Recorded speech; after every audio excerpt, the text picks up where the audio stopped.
Chers amis, chers auditeurs, chers vidéospectateurs, je vous salue. Je voudrais vous parler aujourd'hui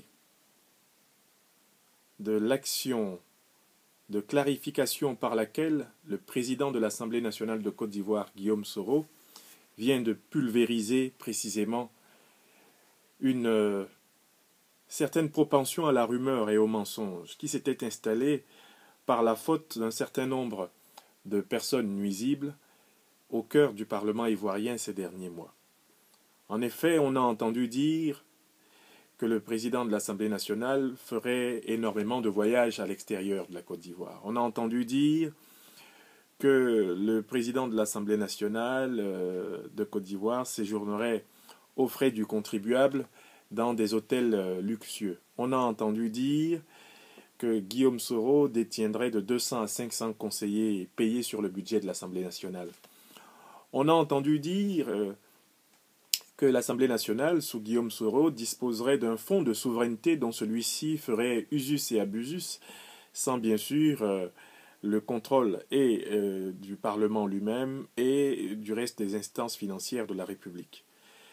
Guillaume Soro, ce 21 décembre 2017, lors de son intervention en assemblée plénière du Parlement ivoirien à Abidjan, a eu le mérite de revenir sur ces rumeurs qui, à force d'être distillées dans l'opinion, peuvent s'aimer le doute chez les esprits fragiles et donner l'impression qu'il aurait quoi que ce soit à se reprocher dans l'exigence de transparence, de transformation révolutionnaire de la pratique politique au cœur de la Côte d'Ivoire contemporaine et d'incarnation de l'espérance que ce pays a de pouvoir, bien sûr, poursuivre harmonieusement son développement. Guillaume Soro a répondu aux 4 principales rumeurs, calomnies et faussetés répandues par un certain nombre notamment de parlementaires en mission de déstabilisation à l'intérieur de l'institution du second pouvoir de Côte d'Ivoire. Eh bien, à propos de l'invocation de soi-disant voyages à l'extérieur, Guillaume Soro rappelle que pour l'année 2017, par exemple, il n'a effectué que 4 missions à l'étranger dans le cadre de ses fonctions de président de l'Assemblée nationale. Peut-on considérer que 4 missions à l'étranger soient un abus en termes de diplomatie parlementaire internationale, d'autant plus qu'on en connaît les retombées pour le Parlement ivoirien en termes de rayonnement médiatique, en termes d'investissement, d'aide au développement, en termes d'expertise, en termes d'innovation, par exemple, pour tout ce qui concerne sa modernisation informatique. Sur la seconde accusation, Guillaume Soro est supposé, selon les calomniateurs, selon les délateurs, en véritable sycophante improvisé, passer des séjours luxueux dans les hôtels européens aux frais de l'Assemblée nationale de Côte d'Ivoire. Guillaume Soro souligne justement qu'il faut distinguer 2 sortes de missions à l'étranger. Le premier type de mission à l'étranger, c'est celui où l'Assemblée nationale de Côte d'Ivoire est invitée par des institutions parlementaires internationales. Quand l'Assemblée nationale de Côte d'Ivoire est invitée par des institutions parlementaires internationales, elle prend en charge les délégations. Mais ces délégations ont une composition irréprochable. Guillaume Soro veillant toujours à ce que la diversité du Parlement soit représentée précisément dans la composition de ces délégations. Deuxième hypothèse, lorsque le Parlement ivoirien, le chef du Parlement ivoirien, les députés ivoiriens sont invités par un gouvernement, un État étranger. À ce moment, c'est ce gouvernement, cet État étranger qui prend l'essentiel des frais en charge, en dehors des frais de transport. Et dans cette hypothèse-là aussi, ce n'est surtout pas aux frais de l'État de Côte d'Ivoire que se fait la mission. Alors, Guillaume Soro s'intéresse à la 3e rumeur, distillée par les kabbalistes, par les sycophantes, par les vendeurs de fausses informations qui espèrent ainsi détourner l'attention sur leur propre inconséquence, sur leur propre incompétence, sur leur propre gabégie, cette fois-ci vers un Parlement ivoirien qui pourtant est l'institution la plus publique, la plus transparente, la plus connue aujourd'hui de l'opinion publique ivoirienne parce qu'elle est celle qui leur est la plus accessible et la plus ouverte. Eh bien, cette 3e rumeur dit que Guillaume Soro aurait de 200 à 500 conseillers payés sur le budget de l'Assemblée nationale. Eh bien, Guillaume Soro a fait distribuer conformément d'ailleurs à la loi, le budget de l'Assemblée nationale à l'ensemble des députés, lesquels l'ont examiné et nulle part n'ont trouvé les fameux 200 ou 500 conseillers dont disposerait le président Guillaume Soro en vertu de ce budget. D'ailleurs, la CAEF, la Commission des affaires économiques et financières de l'Assemblée nationale, a validé le budget de fonctionnement de l'Assemblée nationale avant même de valider le budget de l'État de Côte d'Ivoire tel qu'il avait été présenté par le projet, la proposition ou le projet de loi du gouvernement.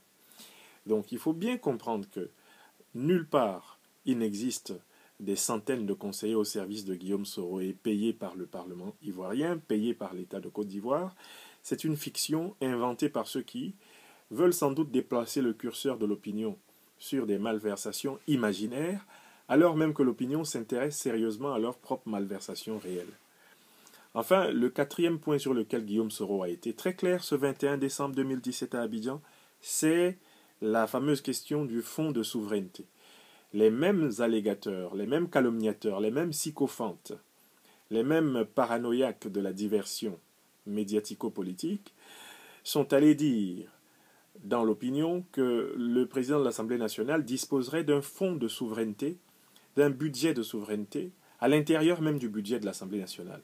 Cela est strictement faux, et les députés de la Commission des affaires économiques et financières de l'Assemblée nationale, qui ont voté en âme et conscience le budget 2018 et qui ont validé tous les budgets précédents de l'Assemblée nationale, le savent parfaitement. Il n'existe pas une ligne budgétaire, budget de souveraineté à l'Assemblée.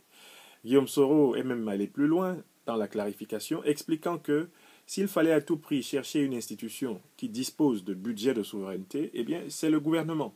Il faudrait chercher les budgets de souveraineté du côté de l'exécutif, là où, eh bien, la pratique veut qu'il réside, parce que c'est l'exécutif qui gère l'essentiel des régies financières du pays. Guillaume Soro, en réalité, fait cette mise au point avec une ambition. Son ambition est formulée dans la formule conclusive de son propos, quand il dit « On veut fonder ici à l'Assemblée nationale une famille, nous voulons en faire une institution de la République, mais il faut que tous ceux qui seraient tentés de continuer à jouer ce sale jeu, à saper ce travail, se souviennent que la manipulation ne passera pas. » C'est parce que l'institution Assemblée nationale de Côte d'Ivoire sous Guillaume Soro se veut exemplaire que Guillaume Soro joue à fond le jeu de la transparence. Les cibles visées par ce discours de Guillaume Soro ont également été précisées. Guillaume Soro parle bien de députés qui, sous couvert de l'anonymat, se sont permis de distiller ces 4 faussetés à propos de ses voyages à l'étranger, à propos de ses séjours en hôtel, à propos du nombre de conseillers dont il disposerait et de la manière dont il les rémunère, et enfin à propos du prétendu fonds de souveraineté. 4 immenses mensonges, 4 mensonges grotesques que tout citoyen ivoirien, tout ami de la Côte d'Ivoire devrait apprendre à désapprendre. Ces mensonges sont le fait de députés anonymes, lâches, qui en réalité sont en mission commandée d'accusations ciblées, dans l'espoir d'obtenir sur le terrain de la désinformation ce qu'ils n'ont pas pu obtenir sur le terrain beaucoup plus strict du jujutsu politique. Il était important de souligner que cette mise au point du président Guillaume Soro vient ainsi en réalité pulvériser les manipulateurs embusqués à l'Assemblée nationale de Côte d'Ivoire et leur imposer désormais soit l'obligation de silence, soit l'obligation de responsabilité. Chers amis, je vous remercie. Au revoir.